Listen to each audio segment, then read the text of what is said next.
there is a special place in the heart of the Caribbean. A place where every day the clouds meet the mountains. The cloud forests of Bauruco. Far from the postcard beaches and all-inclusive cocktail resorts of the Dominican Republic. One of the most extraordinary places, and yet for many years, it has been forgotten. Not many travelers make it here because it's remote and very hard to access. But that's exactly what drove me here in the first place. Bauruco is the last stronghold for some of the most unique wildlife on Earth. Its cloud forests provide reservoirs for countless species, all of them part of a rich, unique library that we are just beginning to learn about. But we are also very well ahead in destroying it. For the last few years, some parts of the cloud forest in this region have lost so much tree coverage that they hardly even look like forest anymore. And avocados are largely to blame.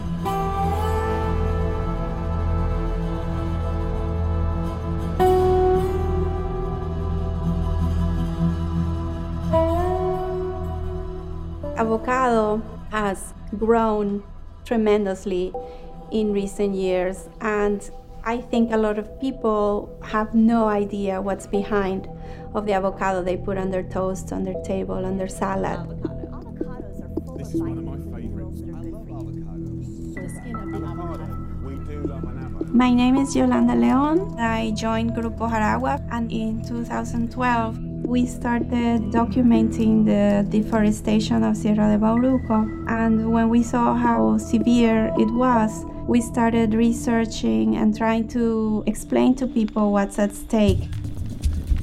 Miles de pinos están siendo reducidos a cenizas en la Sierra de Bauruco, en el mismo kilómetro 28, donde hace una semana fue afectado 9,400 tareas de áreas protegidas. Since 2005, 14 farmers in this area are land grabbing in the national park. These plantations in the upper mountains, they are affecting the natural ecosystems there.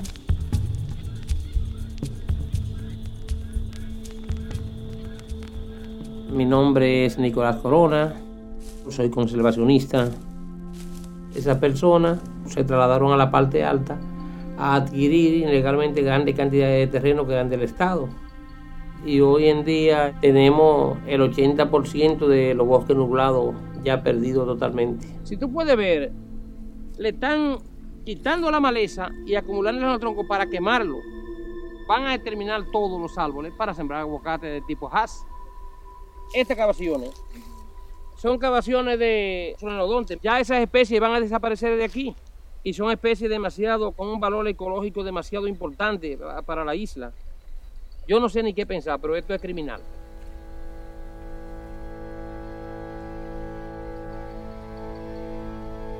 Cuando uno ve la extensión de los aguacates dentro del parque, es escalofriante porque uno sabe que es la zona de conservación más importante de la sierra. República Dominicana tiene los volúmenes más altos de exportación de aguacate Hass.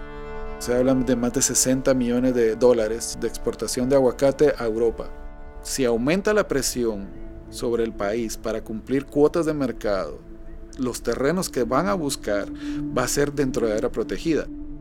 El beneficio de 13 o 14 productores va a afectar a miles de personas. Dalvin is the first planter who made a large-scale avocado business in the Sierra. Nosotros hacemos récord básicamente en el proceso de la finca de cultivar 13,000 kilos de fruta diario. Estamos hablando de una industria que también tiene un futuro que no se ha explorado. Aceite, guacamole, industria cosmética, que el dominicano, la mujer dominicana le gusta mucho estar bella. Entonces hay una industria ahí que queremos verse atacando. Lo que dicen es hay que sacar los aguacateros para poder hacer esto. Los aguacateros están dañando nuestras zonas. Y el medio ambiente te decía, no, tú ahí no puedes ni siquiera estar, porque es área protegida. Entonces cuando el productor veía que una de esas dos gente venía, hasta el machete le sacaba, porque lo que quería era que se muriera. siendo él dueño de sus tierras. Si podemos tener las herramientas necesarias para poder emplear más personas, esto no va a tener fin por ahora. República Dominicana es el quinto país más vulnerable al cambio climático a nivel mundial, no solo por el aumento del nivel del mar, sino por los ciclos de sequías. Un aguacate consume cerca de 97 galones de agua. Entonces imaginémonos miles o millones de aguacates cuando zonas como Sierra de Bauruco dependen de un solo río. Prácticamente es un secuestro de agua. In the area between 1,000 and 1,500 meters is a very special zone where the clouds every day meet the mountains. When the cloud moisture hits the trees, it starts sliding through the leaves, the trunk, the mosses, vines, the ferns, all of this very lush cover that these forests have. And they then trickle down to the floor and to the rock. Eventually, this water reaches Mulito and Pedernales River, and this is the water that people use in the lowlands. This is the only river that they rely on. So this is very cruel to just take over the main water catchment area they have.